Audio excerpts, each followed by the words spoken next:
Assalamualaikum warahmatullahi wabarakatuh. Hai dulur, selamat pagi, siang, malam untuk kalian semua.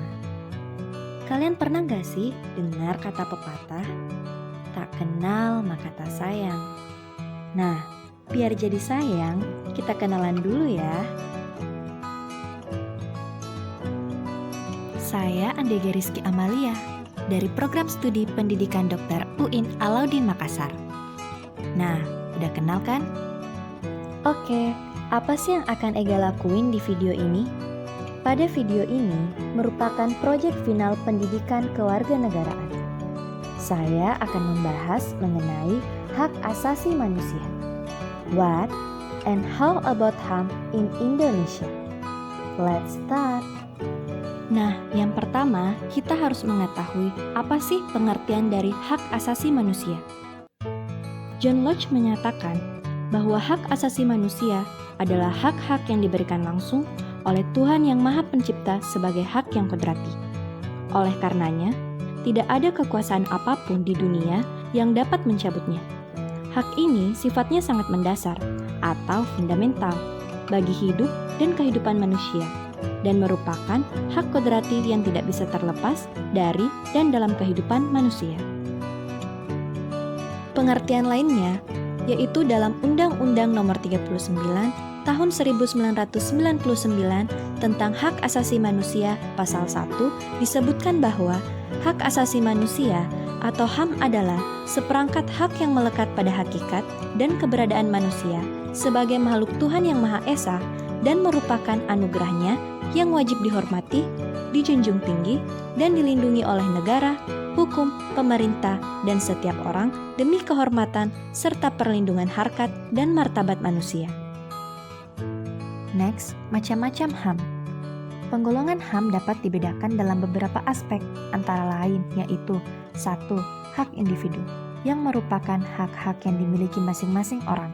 Yang kedua, hak kolektif, yakni masyarakat yang hanya dapat dinikmati bersama orang lain, seperti hak penentuan nasib sendiri, hak memperoleh ganti rugi bagi kebebasan yang dilanggar.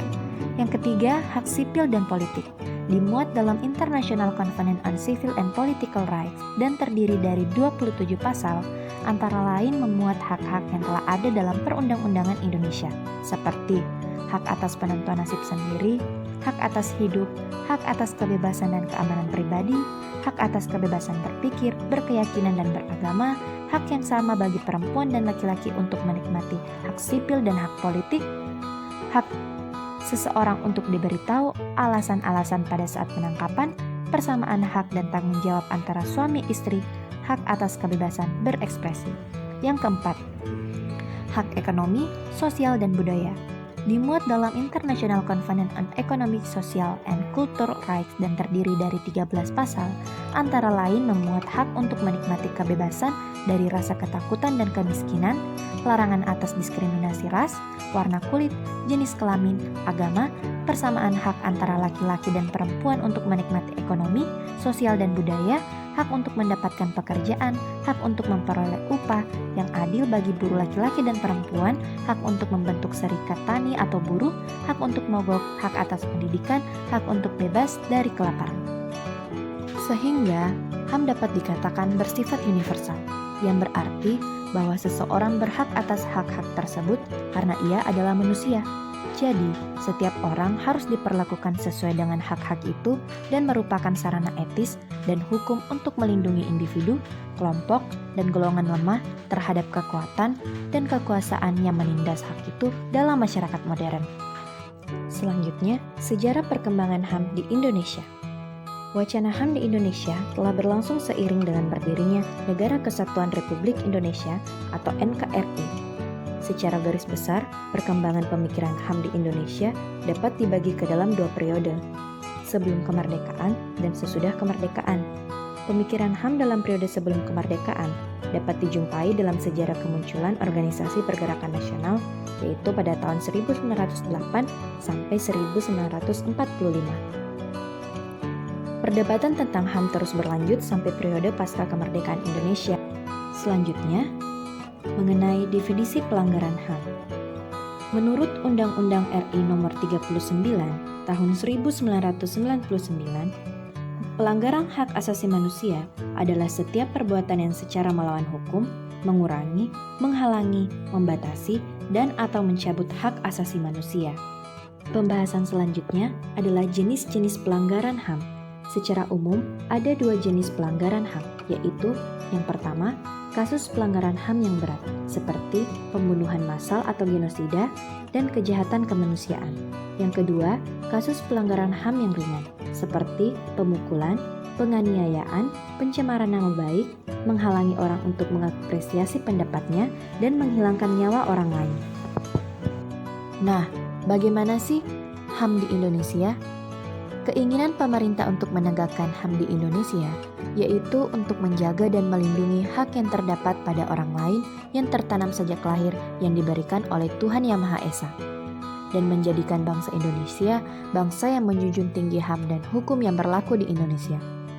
Tetapi, realita yang terjadi saat ini berbeda dengan apa yang diinginkan, karena masih terdapat pelanggaran-pelanggaran HAM yang terjadi di Indonesia. Berikut adalah contoh pelanggaran-pelanggaran HAM yang telah terjadi di Indonesia. Dan juga terdapat catatan hitam pelanggaran hak asasi manusia di Indonesia. Berikut cuplikannya.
Dari kasus-kasus yang sudah terjadi, maka dapat diambil kesimpulan bahwa ada 2 faktor yang mendukung terjadinya pelanggaran HAM, yaitu faktor eksternal dan faktor internal. Faktor internal yaitu adanya dorongan seseorang untuk melakukan pelanggaran HAM yang berasal dari dalam diri pelaku pelanggaran HAM, seperti ego yang tinggi, kesadaran akan HAM rendah, dan kurangnya sikap toleransi.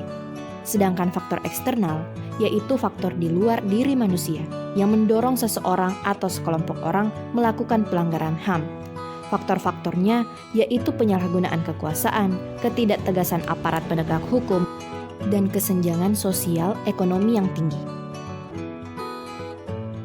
Maka dari itu, sudah menjadi kewajiban bersama segenap komponen bangsa untuk mencegah agar pelanggaran hak asasi manusia tidak terulang lagi.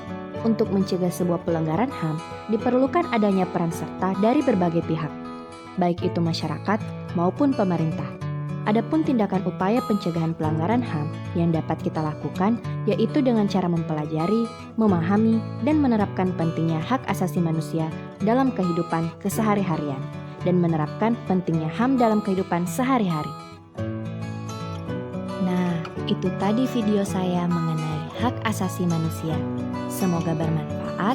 Wassalamualaikum warahmatullahi wabarakatuh. Thanks for watching. Ups, jangan lupa ya guys, subscribe, like, and comment. Bye, see you.